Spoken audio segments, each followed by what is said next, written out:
मैं हूं सत्येंद्र चौहान और आज बात करेंगे कि 2024 के लोकसभा चुनावों से ठीक पहले कहीं ना कहीं पूरे देश में इंडिया अलायंस यानी कि इंडिया गठबंधन को लेकर चर्चाओं का दौर जारी है।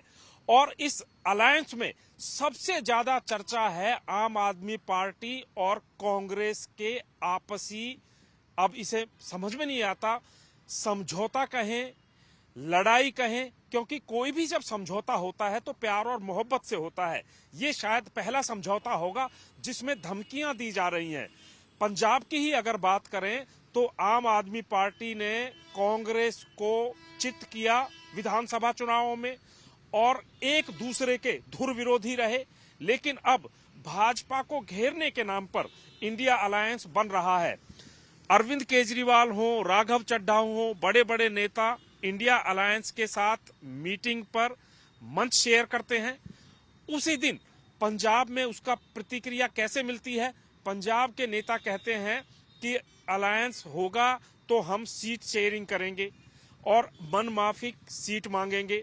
यहां तक कि पंजाब के मुख्यमंत्री भगवंत मान कांग्रेस को एक धमकी के लहजे में ये भी कह देते हैं कि कहीं ये ना हो कि आने वाली पीढ़ियां अपने बच्चों को ये बताएं कि एक थी कांग्रेस। अब ये भगवंत मान बयान देते हैं, इस पर प्रतिक्रिया कांग्रेस की आती है। कांग्रेस के बड़े नेता कहते हैं कि हमने एक फिल्म देखी थी मेरा नाम जोकर। तो जब एक दूसरे पर इस तरीके के व्यंग बाण चल रहे हों, तिरछे निशाने चल रहे हों, तो ऐसे में समझौता कैसे होगा? अब देखिए फॉर्मूला क्या है। चंडीगढ़ को भी पंजाब में गिनती की जा रही है, यानी कि पंजाब की 13 लोकसभा सीटें होती हैं और अब पंजाब के जो आम आदमी पार्टी के नेता कह रहे हैं कि चंडीगढ़ को भी पंजाब में गिन लिया जाए तो 14 सीटें होती हैं।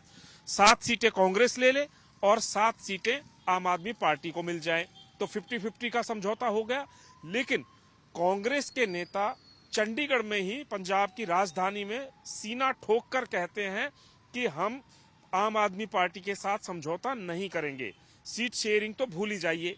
तो अब ऐसे में सवाल ये खड़ा होता है कि दिल्ली में इंडिया अलायंस बनता है।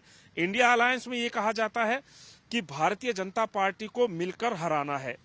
अब मिलना कैसे है? अगर आम आदमी पार्टी और कांग्रेस पंजाब में सीट शेयरिंग का समझौता करते हैं तो दिल्ली में भी कमोबेश यही स्थिति बनेगी, क्योंकि दिल्ली में भी आम आदमी पार्टी की सरकार है और दिल्ली में भी कांग्रेस ने चुनाव लड़ना है। तो यहां पर सबसे बड़ी तकरार जो है वो सीट शेयरिंग को लेकर है कि ये समझौता कैसे बने। अब कांग्रेस का दावा यह है कि कांग्रेस खुद पंजाब की 13 सीटों को जीतने में सक्षम है, ऐसे कांग्रेस के नेता दावा करते हैं। आम आदमी पार्टी ये कहती है हमारी सरकार है। अब आम आदमी पार्टी के पास एक लोकसभा का सांसद भी है, जालंधर की सीट आम आदमी पार्टी ने जीती है। तो ऐसे में ये जो वाद विवाद है ये लगातार गहराता जा रहा है, आगे बढ़ता जा रहा है और नेता अपनी मयान से तलवारें निकालकर युद्ध की तरह आमने सामने खड़े हुए हैं। तो यहाँ पर सबसे बड़ा सवाल आज के दिन यही है कि क्या आम आदमी पार्टी और कांग्रेस में किसी तरह का समझौता होगा? अगर समझौता होता है तो फॉर्मूला क्या होगा? अब बात पंजाब और दिल्ली की कर ली। हरियाणा में आम आदमी पार्टी का किसी तरह का कोई ग्राउंड नजर नहीं आता है, लेकिन हरियाणा में भी आम आदमी पार्टी के नेता कह रहे हैं कि हमें समझौता करना होगा सीट शेयरिंग पर। तो ये जो वाद विवाद है इस पर विराम जल्दी लगता हुआ नजर नहीं आ रहा है, यानी कि पंजाब और दिल्ली की आम आदमी पार्टी वर्सेस जो कांग्रेस की लड़ाई है इसका असर इंडिया अलायंस पर भी पड़ता हुआ नजर आ रहा है। कहीं ऐसा ना हो कि सीट शेयरिंग की लड़ाई इंडिया अलायंस को ही कहीं ना तोड़ दे। ये भी बहुत सारे सवाल हैं जो अपने आप में खड़े हो रहे हैं। बाकी तमाम चुनावों से जुड़ी जानकारी आप तक हम पहुंचाते रहेंगे।